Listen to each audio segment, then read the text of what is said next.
A aula de hoje é bem interessante, assim, porque a gente vai ver combate, a gente vai ver os principais elementos na hora de você implementar essa parte, que na maioria dos jogos é a principal parte que tem, né? E a gente vai ver aqui alguns conceitos importantes na hora de você definir como vai ser o combate do jogo e como implementar também, tá? Aqui tem uma frase, né, do que o livro começa, é uma frase de um general, né, um militar britânico, estrategista de guerra, que ele disse que em combate só existem três categorias básicas de ações, né? Seria defender-se, atacar ou bater e movimentar-se. Então, com base nisso, a gente já pode tentar simplificar também como a gente vai implementar o combate nos nossos jogos, tá?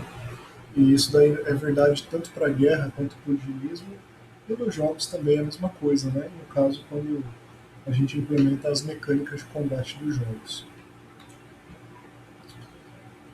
Aí, uma questão de ética, primeiro que é importante a gente falar, é que muitos jogos são sobre violência, e eles são baseados em violência, mas nem todos, né?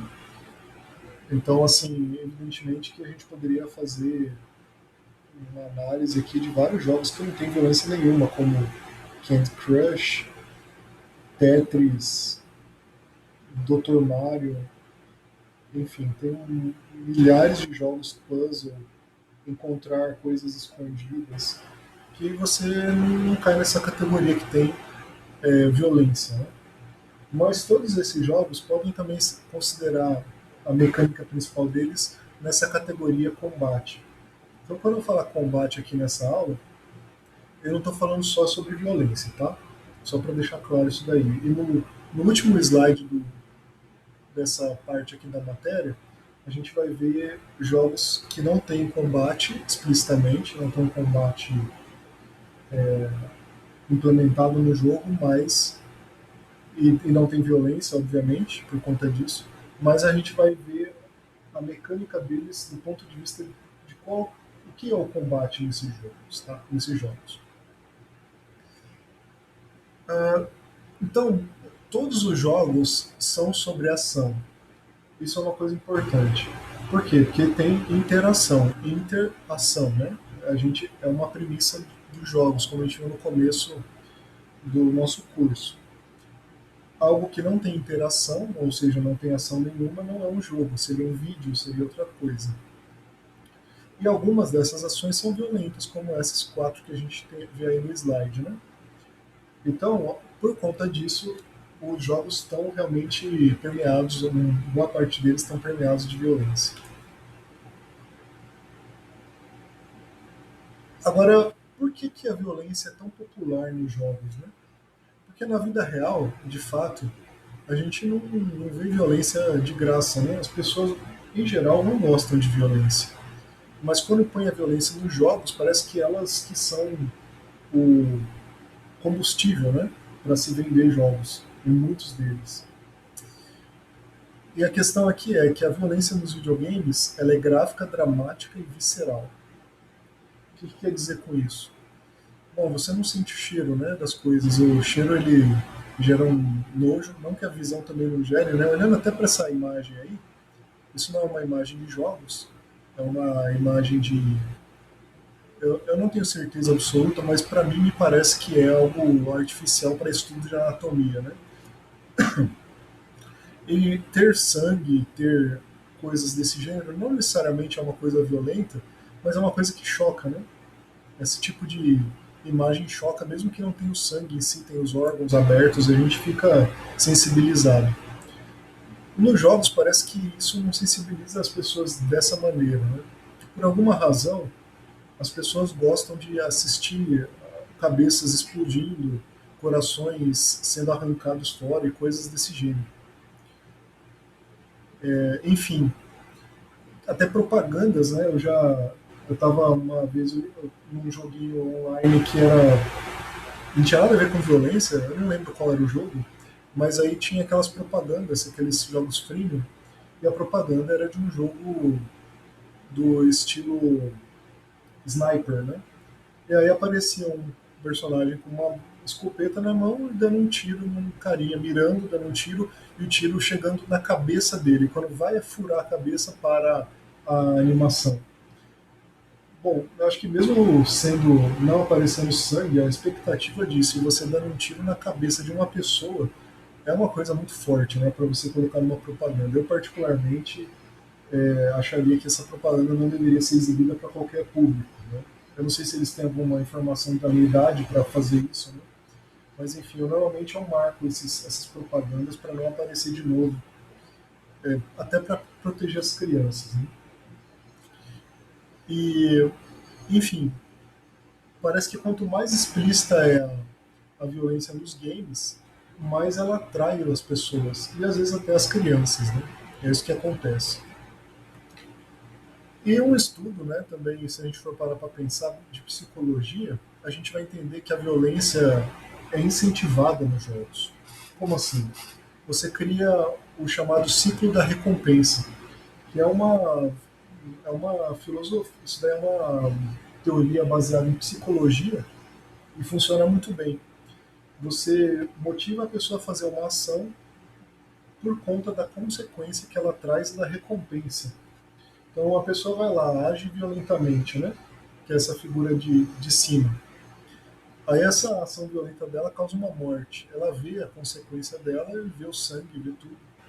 Mas aí logo depois disso, aparece uma mensagem de recompensa dizendo parabéns. Nem que seja um Supreme, né? Como o Mortal Kombat fazia, ou um Fatality, né? Ou então seria o quê? Você ganhar uma grana porque você foi violento aí num nível pior que é aqueles jogos estilo Carmageddon, né? Mas esse tipo de recompensa, mesmo nos jogos que a violência é gráfica e bem leve, acontece, né? Por exemplo, vamos pensar num jogo bem bobo que pouca gente diria que é um jogo violento, Mario Bros. Quando você pisa na cabeça de um personagem, em alguns Mario Bros, algumas versões como Mario 64, você ganha moedas. Alguns você ganha pontos, né? Então, você recompensar o jogador pela ação violenta dele é o que anima ele a ser violento. Em outras palavras, se você aperta um botão e ganha uma recompensa, por que não ficar? Por que parar de apertar o botão? Vamos continuar apertando e sendo violento.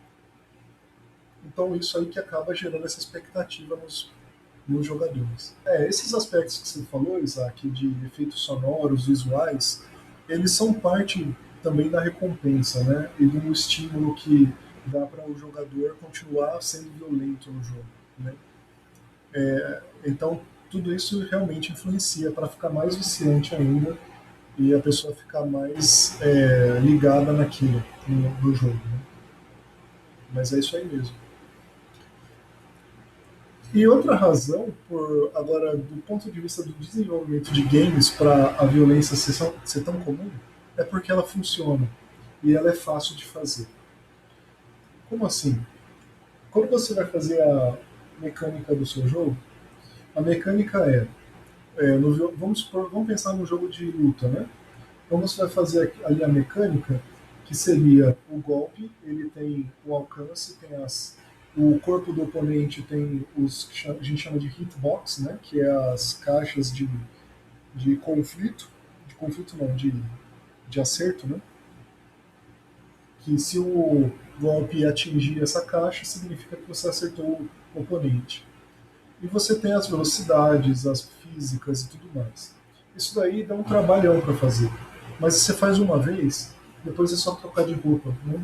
Aí você coloca as skins, você muda os números e você continua usando a mesma mecânica do começo ao fim do jogo. Então, por conta disso, que você precisa fazer uma vez só e você não precisa inventar mais muita coisa, é que os combates são uma parte que você pode investir bastante e se ficar bom, o jogo vai ficar divertido para as pessoas e você vai conseguir terminar a implementação dele tranquilamente. Agora, se o forte do seu jogo for conversação, romance, humor ou manipulação de personagens, aí é bem complicado, porque para cada cena você tem que pensar tudo de novo, vai ter que reinventar, vai ter que pensar nas estratégias para não ficar banal, para ficar uma maneira de que o jogador ele não se habitue ao que você está esperando dele e tenha um desafio. Tá?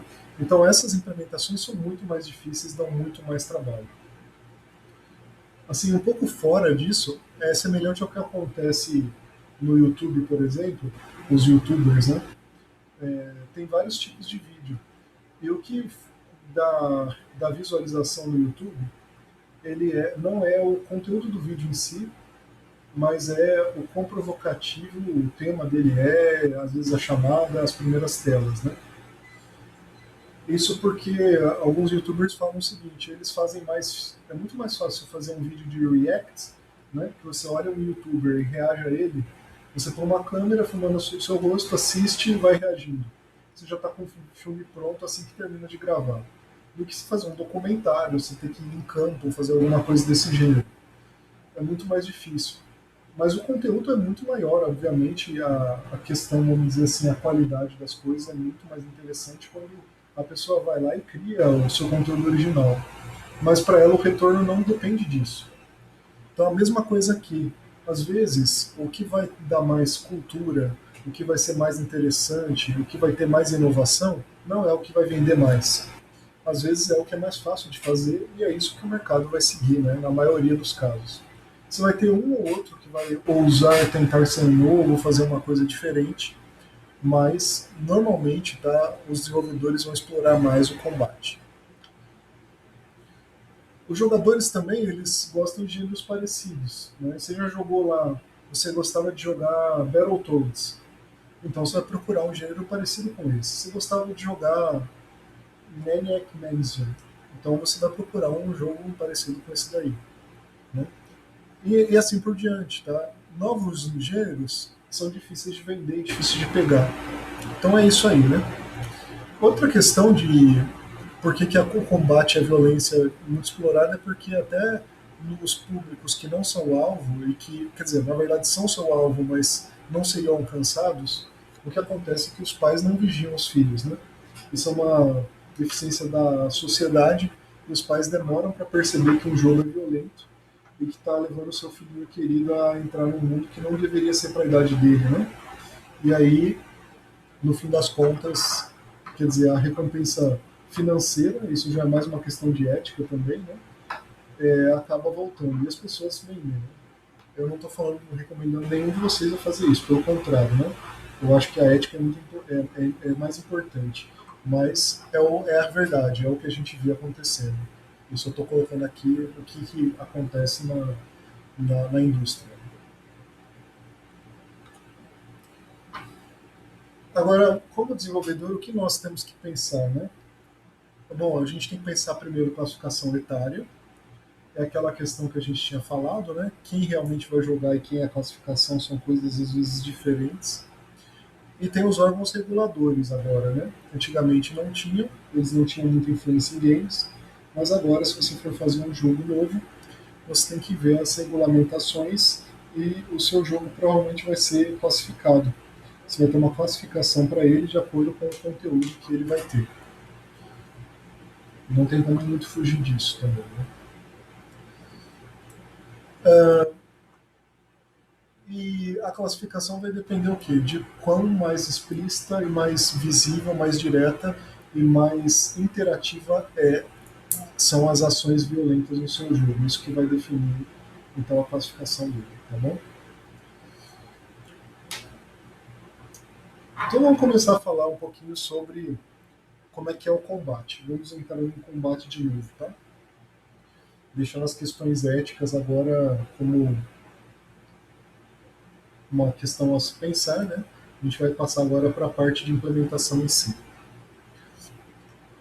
O estilo do combate do jogo de vocês vai depender muito do personagem que o jogador ele controla e dos seus inimigos, né?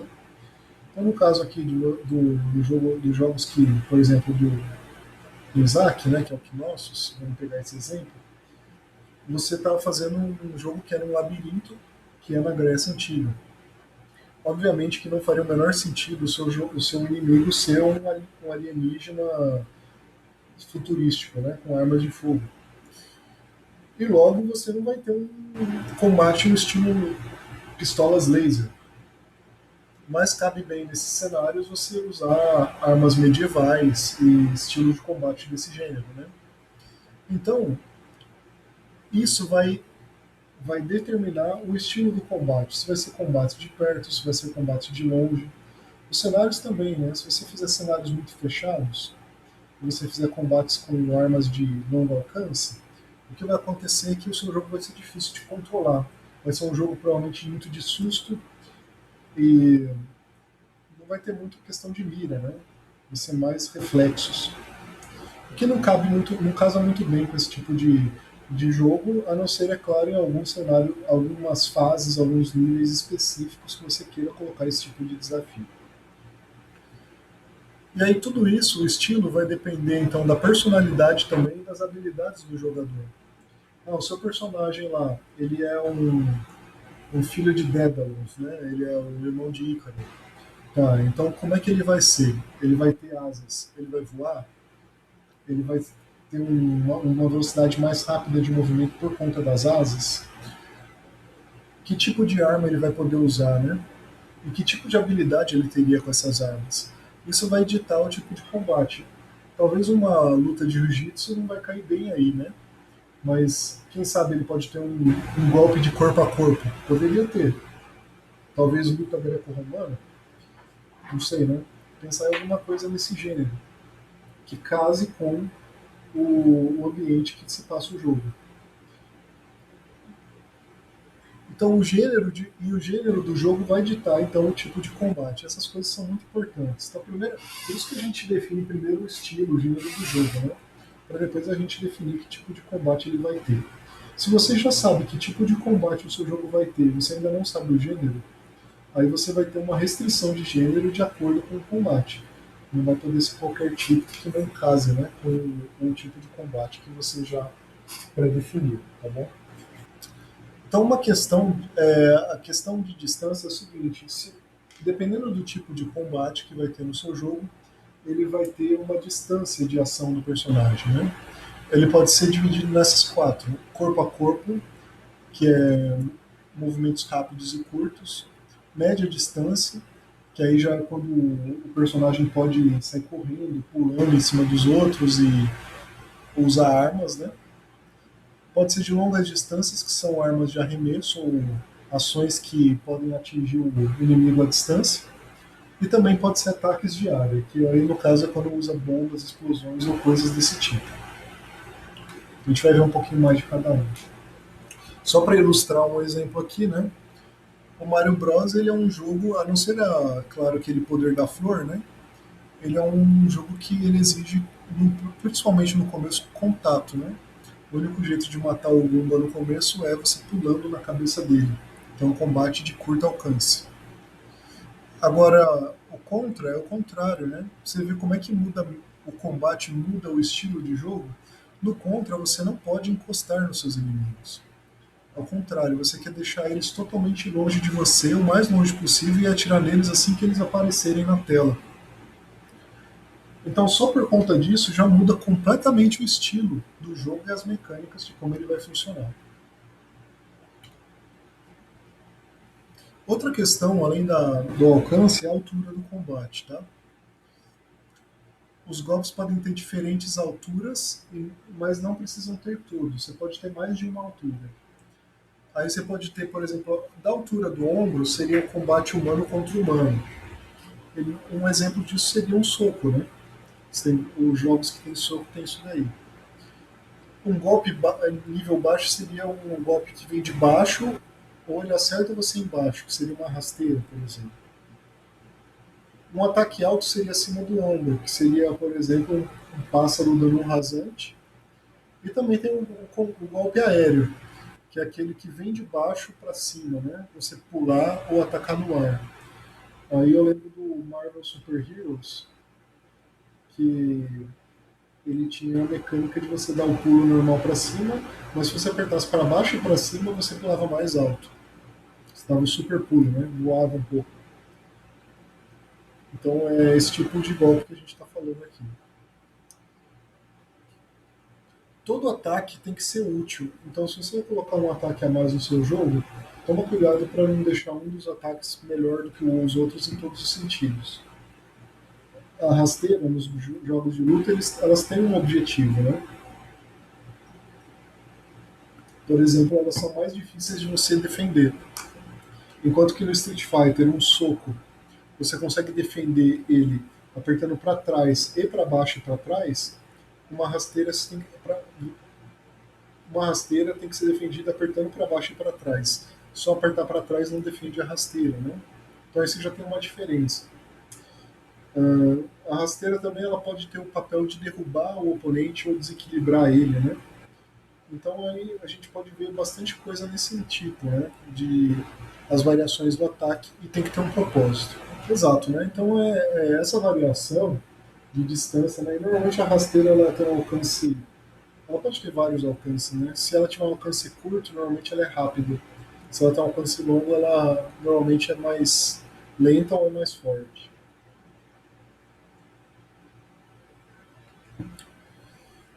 E aí o que vocês vão fazer, né, no jogo de vocês?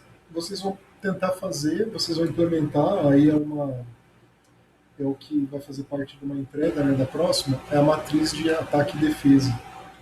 Vocês vão pensar em todos os tipos de combate, de movimentos de combate que você tem no seu jogo e colocar a descrição de cada um desses movimentos. Tá? Mesmo que o seu jogo não tenha um combate especificamente, você pode fazer uma matriz dessa com base nos movimentos que são possíveis para você interagir com a mecânica do jogo.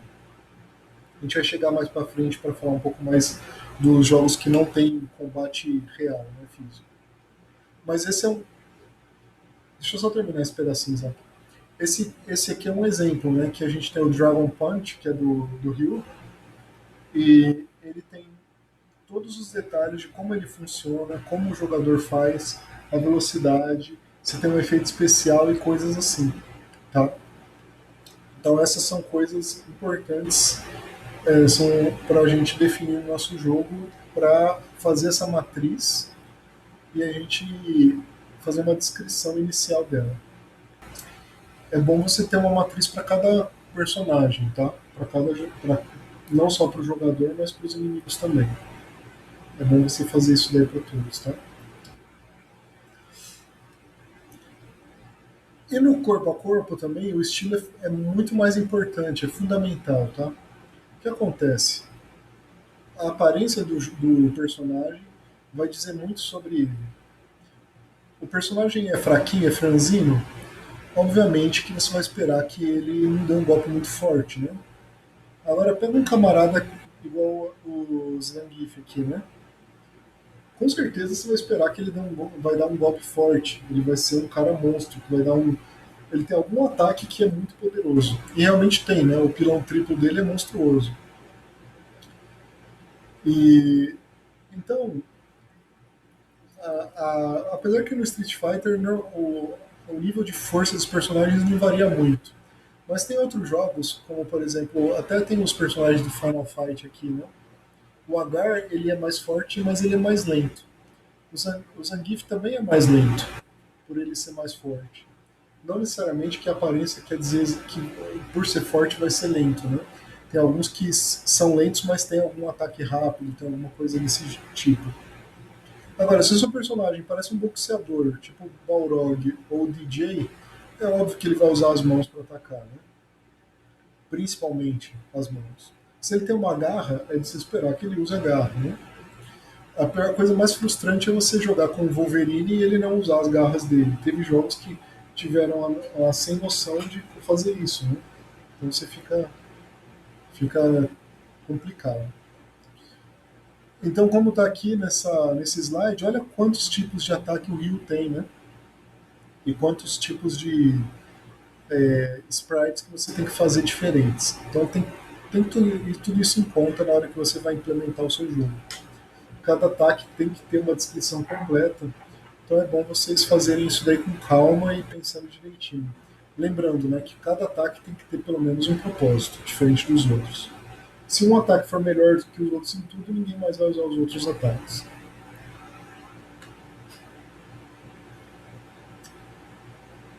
No combate corpo a corpo, a gente tem esses tipos de ataque aqui, né?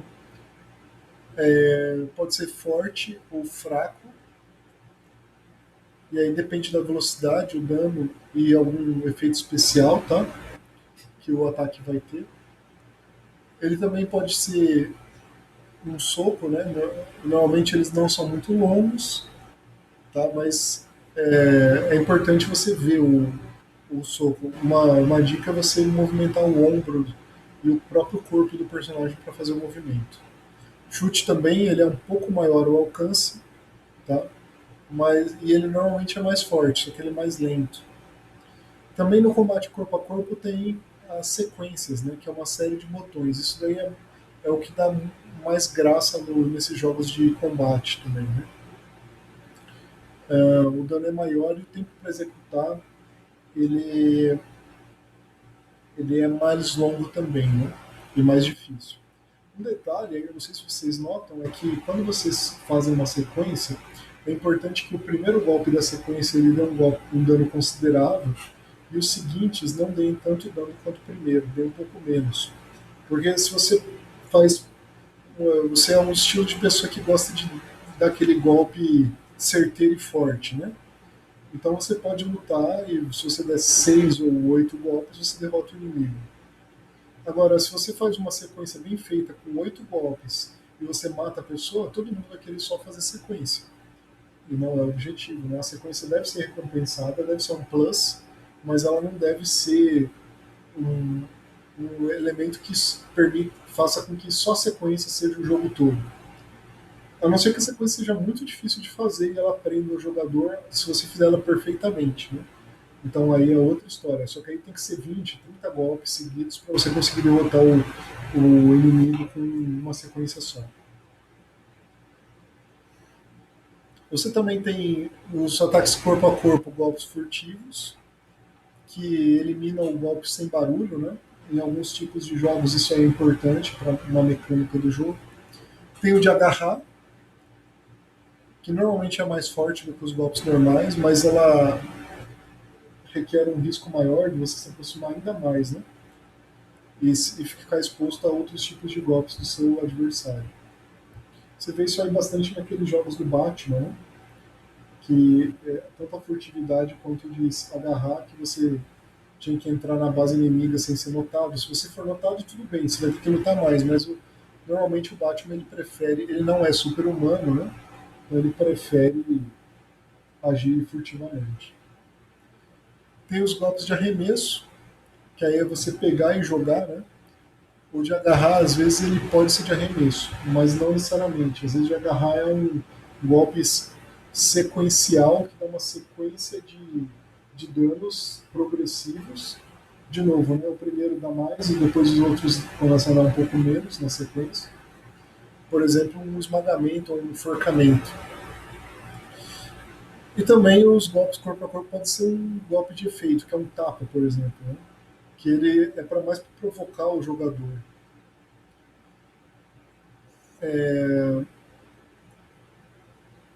Outros tipos de golpe de corpo a corpo pode ser o bloqueio, que é uma defesa, né? Mas ele pode também tirar dano do inimigo se for um bloqueio agressivo. Então, como um escudo, você vai dar um soco no escudo, né? Machuca a mão do adversário. Pode ser um golpe de aparar, que ele normalmente ele revida, né? Por exemplo, um soco, e aí a pessoa bate no braço do adversário para tirar ele de lado. Pode ser também um golpe de foco, que é aquele que ele carrega energia para dar o golpe, né? Só que esses tipos de golpes normalmente eles deixam o personagem, né, mais também suscetível a levar um golpe, mas se ele acerta também ele deve dar um dano muito maior. Ou ele atordoa o inimigo, né? Ele tem que ter alguma recompensa. E também, além como o tapa, tem aqueles golpes de intimidação, né? Que eu já vi jogos que ele recuperava energia, jogos que ele tirava o foco do oponente, jogos que ele só era pra zoar mesmo. Esse 4D Boxing é um jogo muito interessante, se vocês quiserem jogar, é bem antigo, é de DOS. Tinha alguns. Tem os golpes normais que você aperta com Ctrl e as setas de movimento no teclado. E também tem o, as intimidações que você faz com Shift. Você, se o personagem está na sua frente, você aperta Shift em alguma seta, ele meio que abaixa a luva e mostra a cara, assim, como se fosse assim, bem bater aqui, né? Ou então ele fica pulando com as duas pernas para frente e para trás. Ou então ele gira o braço como se fosse fazendo uma manivela, que não dá dano nenhum, é só um. Fica se mostrando, você fica se exibindo e zoando com o adversário. E se você derruba o adversário, aí esse shift ele comemora. Você, como está nessa imagem aí, ele levanta os dois braços, né? Ou ele levanta um braço só e pula. Você faz vários tipos de comemoração no jogo. Ele é divertidíssimo quando, por você poder comemorar do jeito que você quiser quando você derruba o inimigo. É demais. Esse jogo foi muito bem feito. Ele é feio, os polígonos dele são horríveis, mas ele é muito bem feito. O jogo. E a jogabilidade é muito boa também.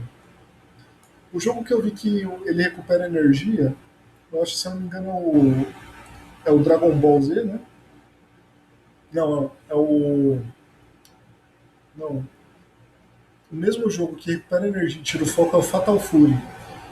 Você, no Fatal Fury, o foco ele recupera energia, que você para assim, ele faz o cara carrega e dá para dar um poder especial. E também você pode mostrar a língua, explodir uma bola de chiclete, dependendo do seu personagem, que você tira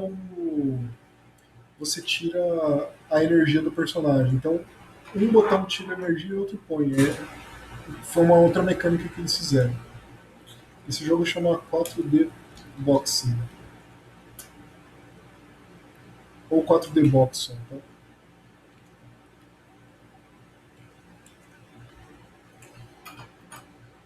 Outra coisa importante nesses jogos, né, em qualquer combate, aí não é só corpo a corpo, mas principalmente no corpo a corpo, é a resposta. Né? A resposta tem que ser rápida. Se você aperta o botão, você já tem que ver o personagem reagindo ao que você pediu. Tá? A animação também tem que ser boa, a 60 frames por segundo, se possível. E por quê? Porque ataques lentos demais, eles tiram o controle do jogador, vai ficar ruim de jogar. E ataques rápidos demais, eles podem virar aperta tudo, fica apertando o mais rápido que você conseguir que você vence a luta, né? Então esse balanço que vocês têm que pensar na hora de implementar.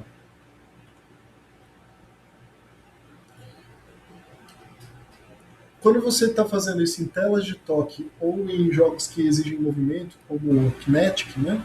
Aí é mais importante ainda.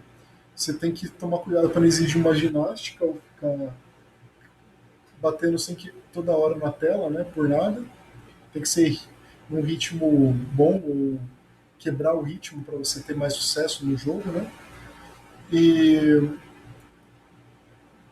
mesmo para uma sequência de golpes, você tem que tomar cuidado, né? Para não deixar a pessoa exausta, né? Jogar no Kinetic ou no Wii, né?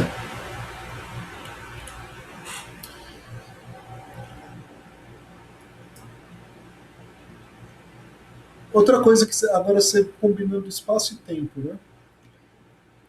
Os combos é interessante você criar eles para tirar a monotonia dos jogos. Os primeiros jogos de luta não tiveram combo, né? Eles começaram a aparecer depois e apareciam umas letrinhas pequenas, 5 combo. Mas depois, acho que o jogo que mais começou a vender por causa de combo e que fez a propaganda dele com base em combo foi o que chamava Killer Instinct, né? Ele falava Master Combo, ele falava umas coisas monstras assim, né? Que quanto mais golpe você dava, ele aumentava o tom, assim, né? Do elogio ao jogador. Pode abusar um pouco da arte no combo, tá? E usar partículas de efeito fica legal, né? O inimigo que está apanhando também, ele também tem que exagerar, né? O efeito que ele está. Você tem que meio que fazer a pessoa sentir o inimigo sofrer, como podemos dizer. Né? E os super movimentos também nesses jogos de combate, eles são importantes, né? Só que aí você tem que pensar em não deixar eles ser grátis. Tem várias maneiras de vocês fazerem isso. Uma delas é que ele requer você carregar. Então você, no começo da luta, você já não pode fazer o ataque final que vai matar o inimigo, né? Ou você requer uma. Você pode e ou fazer as outras coisas, né? Requer uma sequência de controle difícil. Quando você dá esse ataque monstro, você tem que parar tudo e focar no jogador. Acho que o primeiro jogo que eu vi foi o Street Fighter que tinha o Akuma, né? Que ele dava o toque da morte, a tela ficava preta, aparecia o logo dele na tela e depois aparecia o inimigo morto no chão. Não aparecia o que ele fazia, né? Só aparecia um monte de sons de golpes e você imaginava só o que ele tinha feito. E esse é o caso, né? Super efeito visual, causar muito dano, animação do inimigo, né? Também vendo ele sofrer e gritar. Pode dar um bônus quando você finaliza o inimigo com esse maior golpe. Alguns jogos fazem isso, né? Os Street Fighters mais recentes aparecem lá qual foi o tipo de vitória que você teve de acordo com o último golpe. E esses golpes quase nunca erram ou nunca erram, mas eles têm que dar uma oportunidade grande de revide se a pessoa evitar sofrer esse golpe. Normalmente paralisa o personagem que fez o golpe por algum tempo e permite que você revide, né? Quando tiver multiplayer e tiver um golpe desse tipo, vamos supor quatro personagens jogando Marvel, né? Cada um com um personagem diferente, não em cooperativo, por exemplo. É melhor parar tudo quando alguém dá um golpe especial e a tela para, foca e depois continua o combate para todo mundo. Principalmente se é na mesma tela, né? Quando você é em telas diferentes, de repente você pode deixar continuar rolando, que é o que está a tendência agora, né? Uma tela para cada jogador. Isso é de combate e próximo, tá? Também serve um pouco para a distância, mas vamos falar um pouquinho agora de armas, né? Que é o combate de média distância e longa.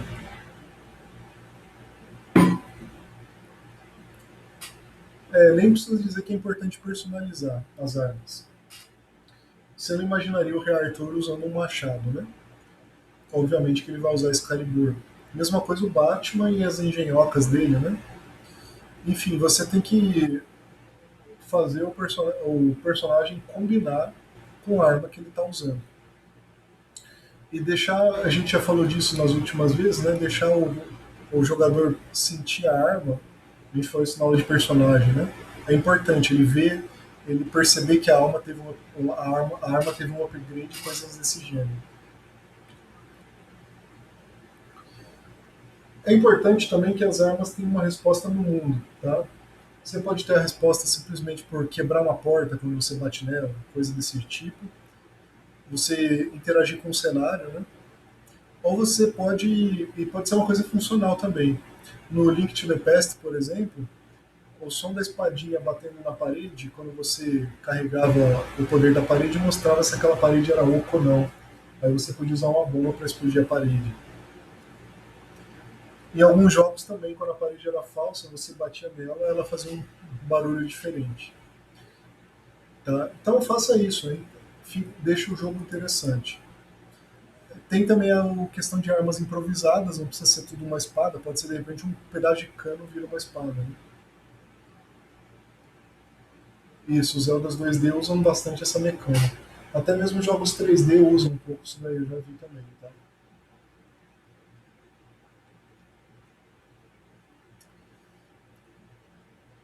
Quando a gente usa armas também, uma coisa que aparece é a mira. Né? A gente já falou disso bastante na aula de interface, né, de HUD, mas aí só falando que a gente pode marcar um inimigo, ele pode aparecer com uma seta, ele pode aparecer com uma marca no chão embaixo dele, uma aura em torno dele, ou uma barra de energia.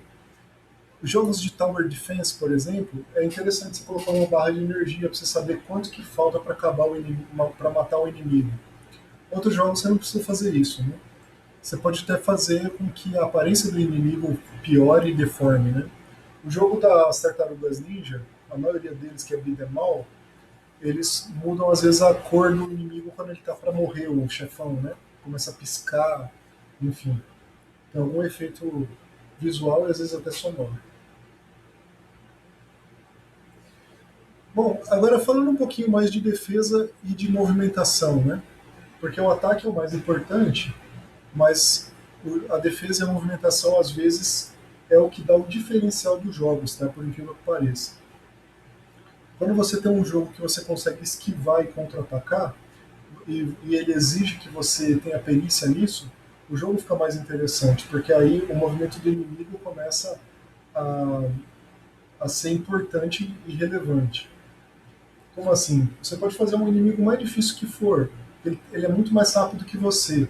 Só que se ele se cansar, você a esquiva vai fazer um papel importantíssimo nesse caso, né? E eu já vi jogos que são assim. Os jogos de boxe, por exemplo, o 4D Boxing, que eu passei para vocês, ele tem esse tipo de mecânica.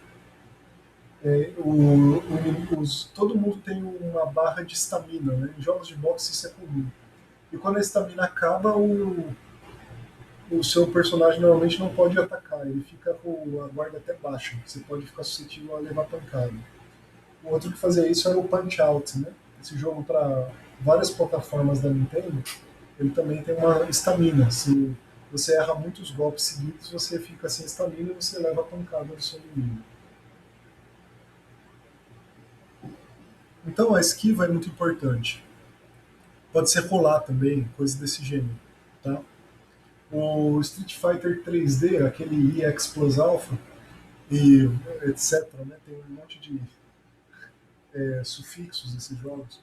Ele era em 3D e ele permitia fazer uma esquiva girando, que era interessante, dava uma outra cara para o jogo. Né? Esquiva e rolagem, então, eles não devem só simplesmente escapar, mas eles devem dar uma certa vantagem. Seja carregar energia, facilitar o próximo ataque ou evitar um dano especial. Tá? Jogos de boxe, a principal parte é a esquiva, né? Para você poder conseguir jogar direitinho. Correr também pode ser uma alternativa, né? Jogos que são de beat'em all, eles têm normalmente dois toques ou um botão para correr, os botões de ombro, né?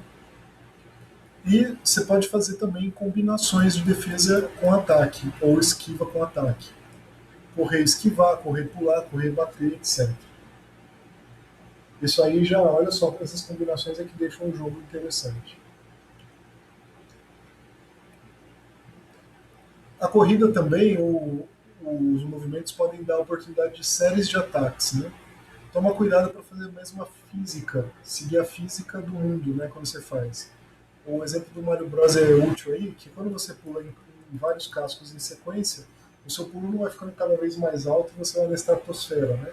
Então toma cuidado na hora de você implementar para que ele fique bem feito, bem comportado e não bugado. E previsível, né? Outra coisa que você pode fazer na mecânica dos seus jogos é desviar de tiros, mesmo que seu personagem não atire. O Spider-Man, né, eu costumo fazer esse tipo de analogia. O Matrix, né? Nesses casos você tem uma câmera lenta. E aí o Homem-Aranha 3 do PS3, por exemplo, você apertava o botão do sensor aranha, sentido aranha, e a tela ficava lenta, você conseguia desviar de tiros. Ou você pelo menos conseguia ver quando alguém ia atirar e esquivava antes da pessoa atirar.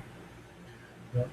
Claro que esse tipo de movimentação especial tem que ter um limite, tem que ter às vezes uma carga ou algo assim.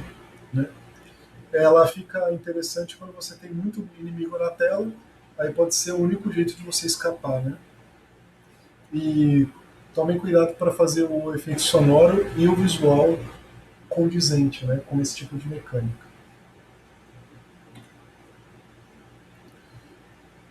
Um outro tipo de defesa é o bloqueio, né, que a gente já tinha falado um pouquinho antes. O bloqueio é basicamente você ter um escudo.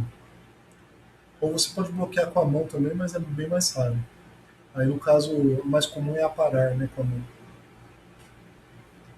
Nesses jogos, por exemplo, se a seu personagem tem um escudo, você tem um botão só para defender com o escudo. Só que a defesa não deve durar para sempre, ou se ela durar para sempre, ela te dá uma desvantagem, que ela te paralisa, você não consegue movimentar o seu personagem enquanto você está bloqueando, coisas desse tipo. Né? E ela deve te dar também uma vantagem. Tá? Por exemplo, o inimigo, quando você bloqueia o ataque dele, ele fica imóvel por algum tempo, você consegue revidar. Você pode usar também a armadura para bloquear, né, como sendo uma proteção especial. Nesse exemplo aí eu coloquei no jogo da Turma da Mônica, né? Esse é de Master System. O, você comprava, esse é um remake, né, do Wonder Boy, esse jogo.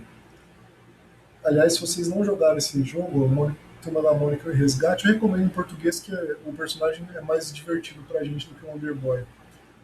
E é bem feita a tradução. É muito bom esse jogo. É um jogo de estratégia e plataforma sensacional.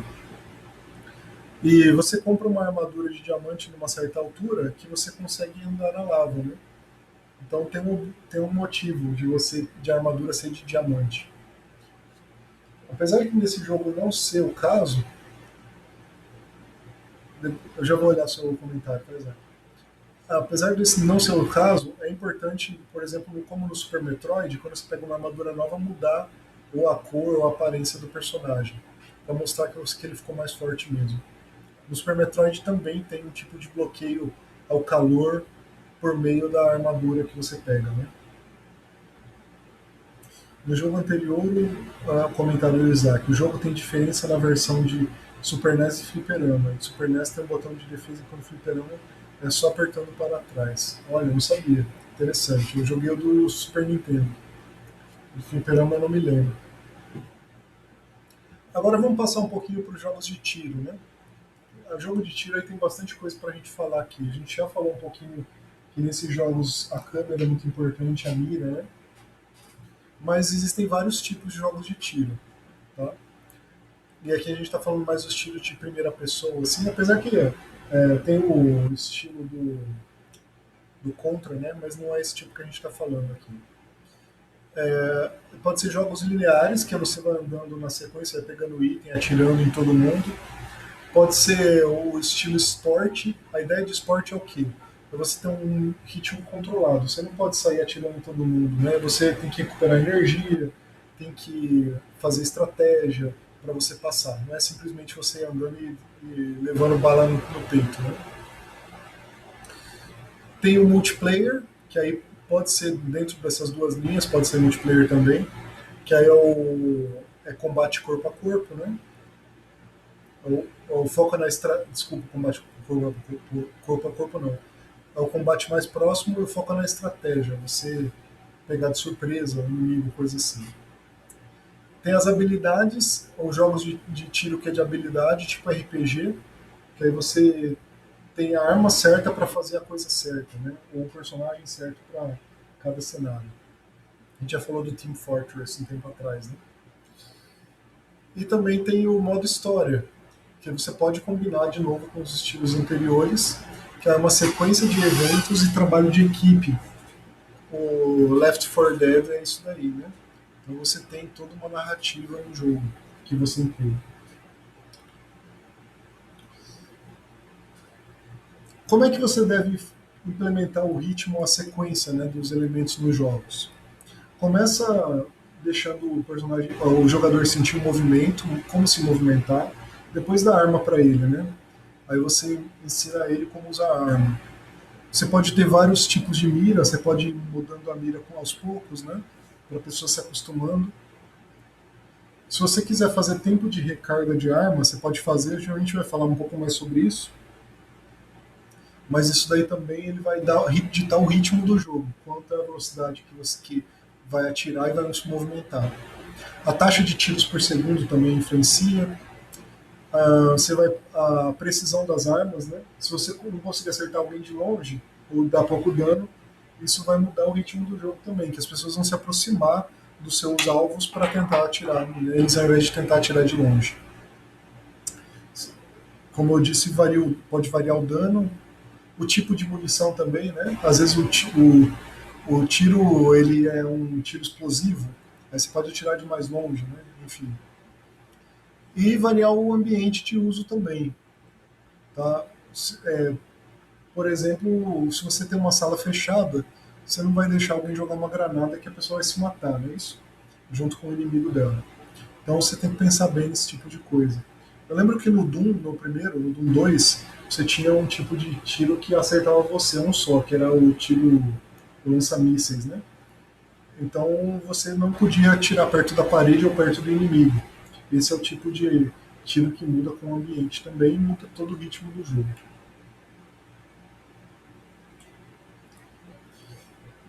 Se você for fazer recarga, vamos falar um pouquinho dele, né? O tempo da recarga é importante. Eu lembro que vou usar o Doom aqui de novo, né, que ele é um clássico, né, nessa área. A escopeta ela tinha um tempo de recarga, diferente das outras armas. Todas elas tinham uma certa animação que dava o tempo do tiro, mas a de escopeta, principalmente a de dois canos, ela demorava mais para recarregar. Mesmo ela sendo forte, ela não era uma arma boa para você ficar atirando em vários inimigos aqui na roupa, né? Por conta disso. Ela deixa a recarga deve dar uma certa vulnerabilidade enquanto você está recarregando, você não pode atirar, né? Também é importante se definir a quantidade de tiros, se você tiver recarga no seu jogo, e quantos tiros por segundo você vai dar, né? Tudo isso afeta a gameplay. E aí, como é que é a mira? A gente já falou um pouquinho sobre isso no contexto de HUD, né? Mas a mira no sentido de combate, ela pode ser implementada com mouse no PC ou um analógico, né, como é nos videogames normais. Você pode ter a mira sniper, que você tem dois tipos de mira, né? É uma mira de mais proximidade, tem uma precisão maior, né?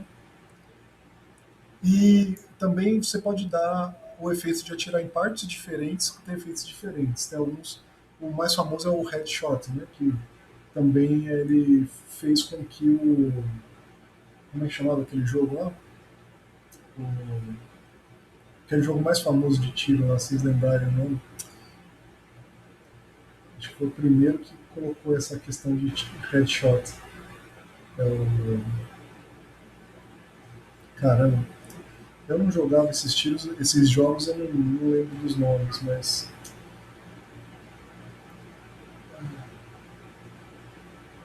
enfim, depois se eu lembrar eu falo. Depois, quando você para de tentar lembrar, às vezes o nome vem na cabeça. Né? Mas, enfim, esses jogos aí o pessoal gritava headshot, né? Gritava assim que tava, a- fazia com que matasse com um tiro só, né? Esse é o efeito que dava. Mesma coisa nesse jogo aí que eu tô mostrando, né? Você atirar numa nave, se você atirar perto do tanque de combustível, você destrói a nave num tiro só, por exemplo. O que pode afetar a mira, né? Ela pode, no gameplay, impacto do disparo, se é mais forte, mais forte, fraco. Pode ser com a mira, né? Você pode deixar manual ou automática a mira. Você pode deixar mirar e andar ao mesmo tempo ou não. Você pode ter diferentes tipos de miras, dependendo da arma que você está usando, ou simplesmente desabilitar e não usar mira, tá? Para alguns tipos de arma. Eu lembro que tinha uma sigla esse jogo que eu estou tentando lembrar.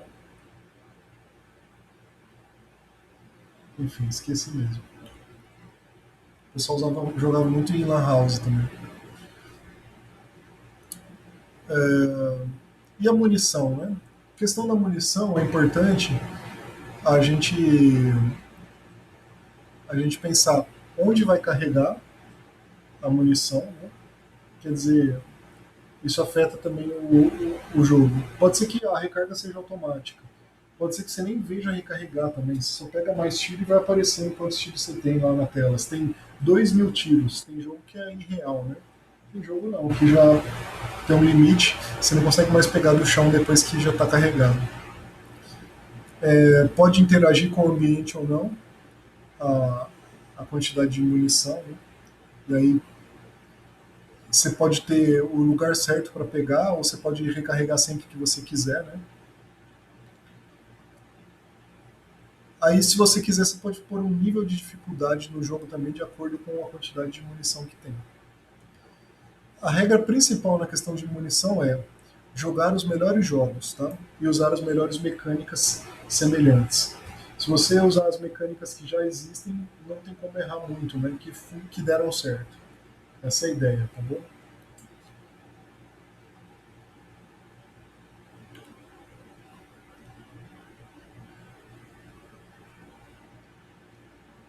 E as armas, né? Agora, como é que a gente pode fazer o design das armas? Os jogos de tiros normalmente têm vários tipos de armas, né? Você pode balancear, é importante. As armas não são todas boas em tudo. Pode ter, né? Um fictício, como eu pus o exemplo do Wolfenstein 3D, que é uma exceção, que a melhor arma era melhor em tudo, com exceção que ela atirava mais rápido e gastava mais munição, que era a metralhadora giratória, né? Mas a metralhadora comum era melhor que o revólver em tudo, praticamente.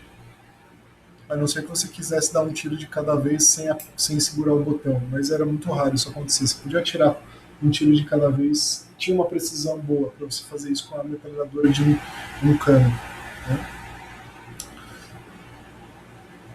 A escopeta, no exemplo do Doom que eu já dei, né, é uma coisa assim. A lança-chamas é uma coisa legal, que é uma arma desse tipo de jogo, que ela tem um alcance curto, mas tem um dano muito alto, normalmente. Né? Enfim, é legal você variar isso daí. Você variar os tipos de armas e a dificuldade também de você encontrar elas. Né?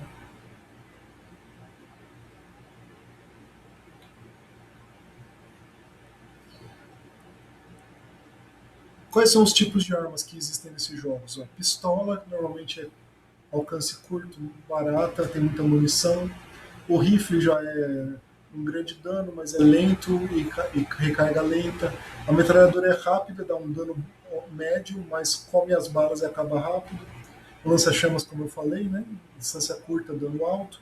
Armas de explosão é dano em área, dano maciço, só que pode pôr o perigo de você se afetar também. Né?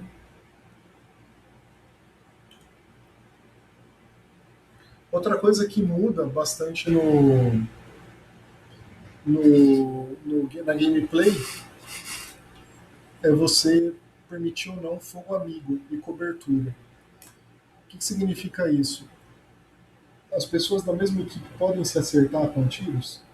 Tem jogos que permitem, tem jogos que não. Isso muda completamente o estilo de jogo. Né? Não só em jogos de tiro, mas em jogos de combate também, como Double Dragon, tinha até modos de jogos que você pode se acertar ou não. Isso mudava tanto o estilo de jogo que esses Double Dragons, teve um deles que invariavelmente você acabava o jogo sendo uma luta um personagem contra o outro. Porque eles se acertavam sem querer, muitas vezes, e aí um ficava com raiva do outro e começava a lutar e bater no outro de propósito. Não tem como fugir disso nesses jogos, né? Acaba sendo assim mesmo. E permitir cobertura também é uma coisa importante, né? Quando você se cobre, você se protege no cenário, você acaba dando um tiro mais fraco, né? Para você ter uma penalidade. Aqui, ó, o Isaac tá falando Towerfall Ascension. Né? É o que eu sempre tem flechada do seu amigo. Né? É uma droga nessas coisas. Mas acaba sendo a diversão às vezes no jogo também. Enfim, vai enfrentar o gameplay.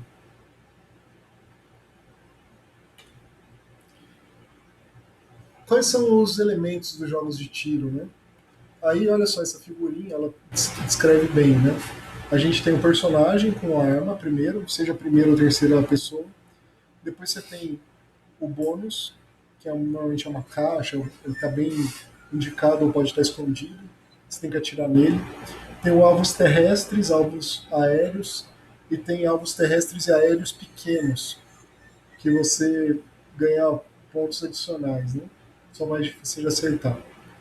E às vezes esses pequenos, ou eles não fazem dano para você, ou então eles são os mais chatos dos jogos mesmo.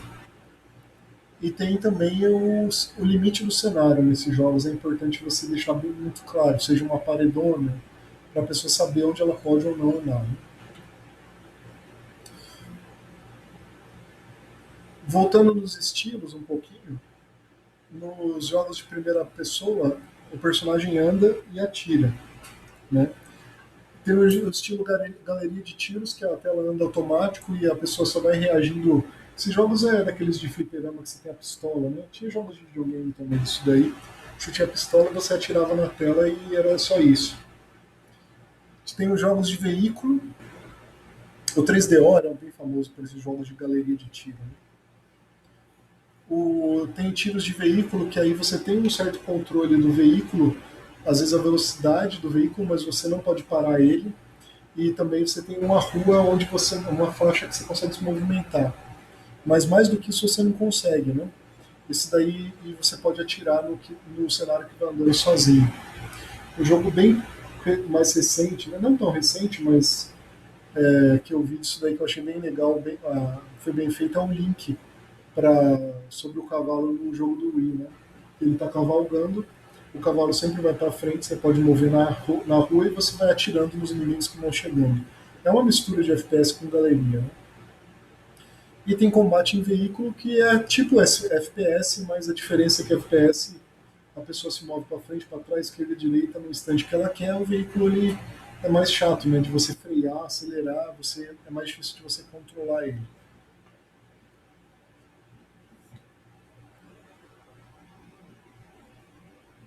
Os jogos de tiro também podem ter um elemento de surpresa, né? Todos esses estilos. Você pode dar um susto de vez em quando, né? O susto pode ser inofensivo como um gato saindo do lixo. Ele pode dar é bom ele dar uma expectativa, então você não dá o susto toda hora, né? Mistura isso com som, com efeitos visuais também, como o Silent Hill fazia com o rádio, né? Usar sombra, escuridão é legal para você tirar algum inimigo do buraco, né? Alguma coisa assim. E usar nojo com parcimônia, né? É legal você fazer uns cenários nojentos, mas às vezes uma poça, como diz ali, né? Uma poça de sangue numa cena limpa, ela choca mais do que um cenário todo ensanguentado. Tá? O contraste também choca.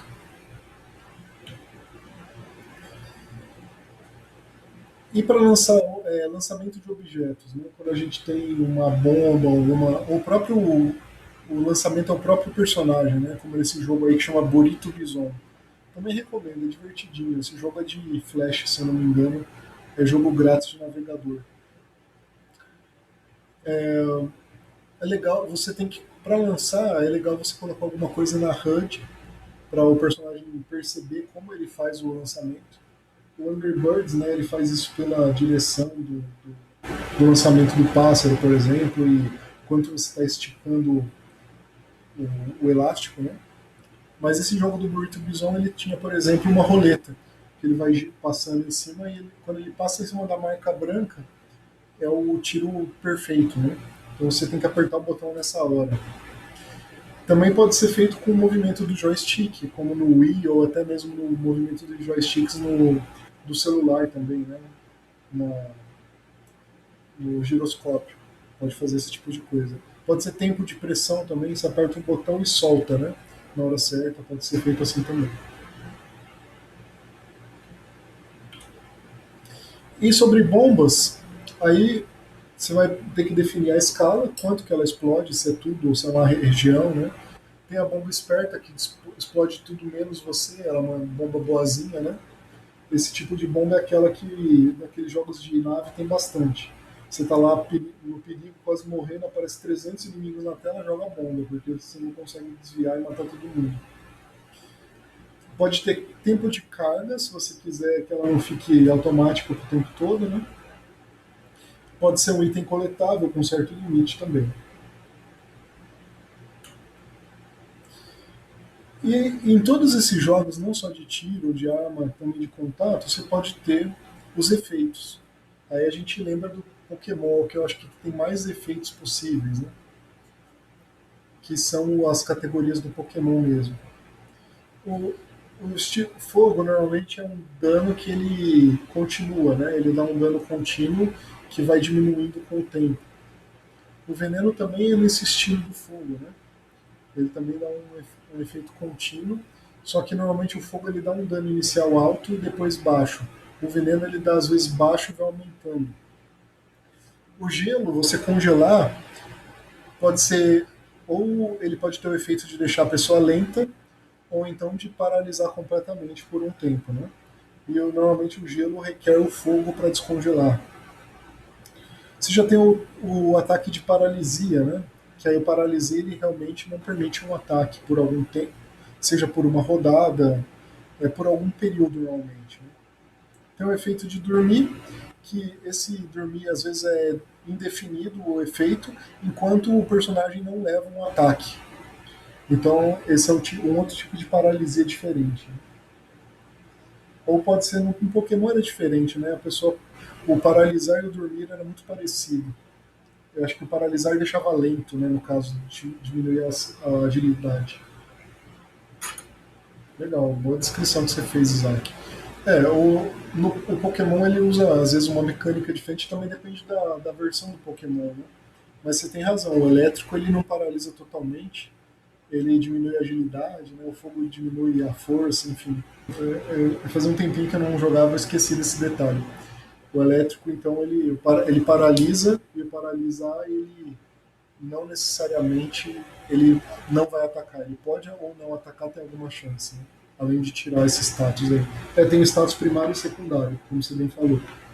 Verdade. Então, assim, tem várias coisas, né? O voador, por exemplo, ele é um contra-ataque contra o de terra, que o ataque de terra não acerta o voador. E assim vai, né? Às vezes tem os tipos que são bons contra outros tipos e os efeitos que são bons contra outros efeitos. Exato. Tem o efeito de confundir também, né? Que no Pokémon também tem, e enfraquecer também, que você pode atacar, não fazer o que você queria, usar um outro ataque, ou atacar o seu próprio amigo, ou se atacar, né? Enfim, tem diversos tipos. Então, nesses jogos aí, você pode pegar esses efeitos, se vocês quiserem, e usar esse tipo de coisa nas armas e no combate. E o dano? O dano em si, ele já. O quanto dano você faz também afeta a dificuldade do jogo, tá? E a duração da partida. O Street Fighter, por exemplo, o nível de dificuldade ele afeta não só a habilidade da inteligência artificial, mas o quanto de dano ela faz em você e quanto você faz nela. Aí, se você põe no nível mais fácil, um soco tira um quarto da energia do computador. Agora, no nível mais difícil, ele tira uma barrinha pequenininha. Então, esse tipo de coisa, né, o dano pode fazer parte do nível de dificuldade, ou ele diretamente pode deixar o jogo mais fácil ou mais difícil. Pode ser uma questão de balancear o nível de dificuldade do seu jogo. Tá? O dano pode fazer você perder um companheiro, como é no caso do Donkey Kong ali, né? Você tem dois macacos, você perde um se você toma um dano e morre se você tomar outro dano em seguida. Né? No Sonic, o dano faz você perder argolas. Aí você pode recuperar algumas, enfim. Né? E a quantidade de argolas que sai do Sonic depende de quantos ele tem já, mas não é o número real. A partir de uma determinada quantidade, elas simplesmente explodem e você não consegue pegar tudo de volta. Né? Outras coisas que pode fazer o dano é ficar cansado, que piora o movimento do jogador, ou deixa ele mais lento, ou deixa ele mais vulnerável, né? Ou pode ser até o contrário. Às vezes o personagem está quase morrendo, ele ganha um ataque especial que ele pode dar, que é o último suspiro, que chama, né? Ele pode fazer isso uma vez. Não se esqueçam também do som. Quanto mais forte o dano, o som tem que acompanhar, né? É ruim quando dá um golpe fortão, faz pim, né? Não faz sentido isso mesmo. Outra coisa que entra no sistema de combate, que é muito importante pensar, é a quantidade de vidas. E as vidas, elas não só afetam o gameplay, mas afetam a monetização, né? Jogos de arcade online, a vida significa dinheiro. Por quê? Quando acaba a vida, a pessoa tem que assistir um vídeo para ganhar dinheiro, ganhar mais uma vida, né? Hoje é assim. Nos arcades antigos, a vida você tinha que comprar um crédito.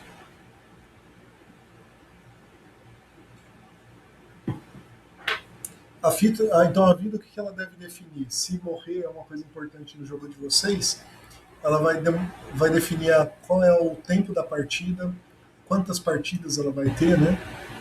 E se for o número de vidas limitado, é importante você fazer um checkpoint, né? Para o jogo não ficar chato. Antigamente, os jogos se tornavam difíceis, um desafio mesmo terminar. Hoje em dia não é isso o objetivo principal dos jogos, né? E a tela de game over, né? A gente já falou um pouquinho sobre isso, mas isso afeta o combate em que sentido? Se vai ter game over, quantas vidas vai ter antes de acabar? Você consegue recuperar vidas durante o combate, né? Reinício, faça um reinício rápido. Se morrer mesmo e der game over, faz um fim dramático, né? Igual esse fim aí do Donkey Kong 64, o jacaré rindo de você era sinistro. Né? Como eu disse já, os checkpoints e os NPCs morrem também. Pode dar game over por o NPC morrer. Já vi jogos que fazem isso, né? Você tem que proteger o NPC.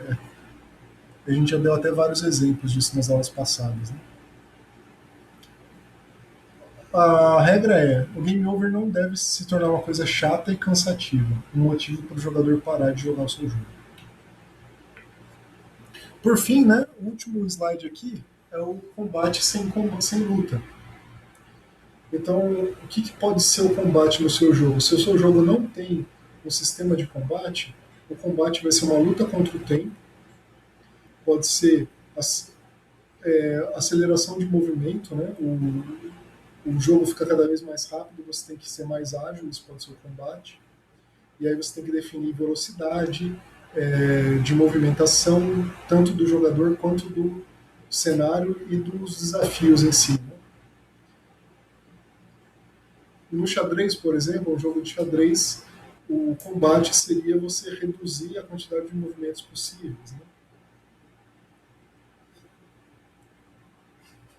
Um outro tipo de combate é acabar as chaves. Tem jogo que é simplesmente você acessar a maior quantidade de áreas possível. Então você não achar mais chave para abrir porta da game over. Se for um jogo de instrumento musical, é o ritmo do jogo, a precisão que você precisa apertar nota, quantas notas vêm, né? Essas coisas. E também o combate, muito embora a Civilization 5 tenha um combate, ela pode ser também outras coisas, como onde gastar recursos, né? Como você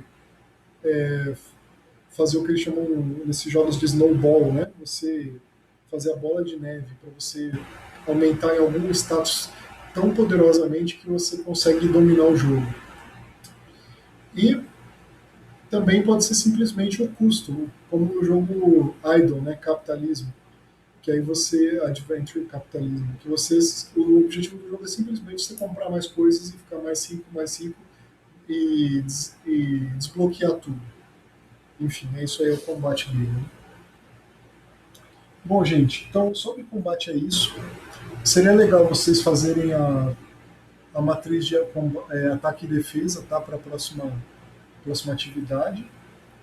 Eu coloquei uma semana a mais para vocês terem um pouco mais de calma para fazer essa parte. Quem tem pouco combate no jogo pode fazer outras coisas, tá? Pode já ir implementando uma parte, pode ou refinar os níveis, as mecânicas ou outras coisas, tá bom?